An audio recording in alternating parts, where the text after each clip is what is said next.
Hey shippers, weather's not cooperating today, but we're adjusting. Today I want to talk to you about clients from hell and how not to be one.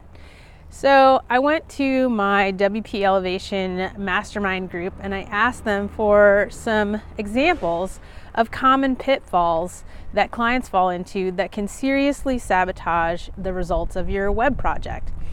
And boy, did they come up with a huge list. So there were 5 main areas of concern where people can do things that can really jeopardize the success of your web project. So we're going to assume for this example that you've hired an experienced professional who has a process, and ideally someone who maybe even works within your niche, right? They specialize in helping people in your particular industry, like nonprofits or restaurants or something like that. So assuming that you've hired someone who can do the job, then you need to sit back and trust them to actually do that. So here are the 5 areas where you can kind of go off the rails and start jeopardizing your project. The first one is not following the process. So the reason that people become successful and have repeatable results is that they've usually developed a process that works for them. And so when you start to circumvent the process without having any expertise in that area, then you're already starting to sacrifice efficiency and results and basically gumming up the works of the process. And that's not a great way to start. So the reason that I start with a discovery session in all of my projects is because I need to get to know your business.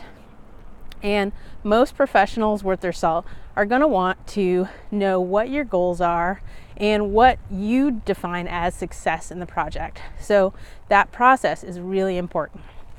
The second thing is second guessing the web professional. So taking a design, for instance, to your mom or your nephew because they made a Wix site one time, or they made a really great flyer one time, and then taking that back to the professional and saying, well, what about this?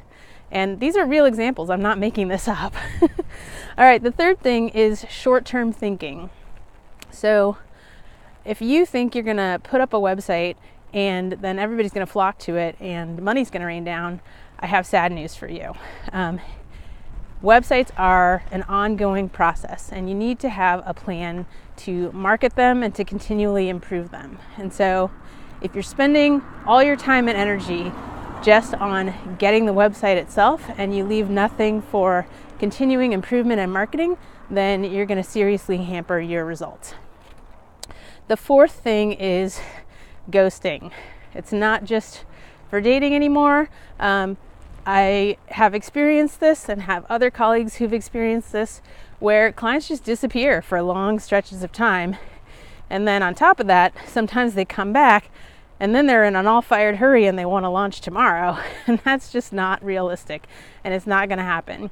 So regular communication is a must. And when I do projects, I have a weekly check-in meeting where we just, keep the ball rolling and make sure that everybody's on the same page. And that really helps things a lot. All right. And the last thing that can seriously tank your web project is being cheap.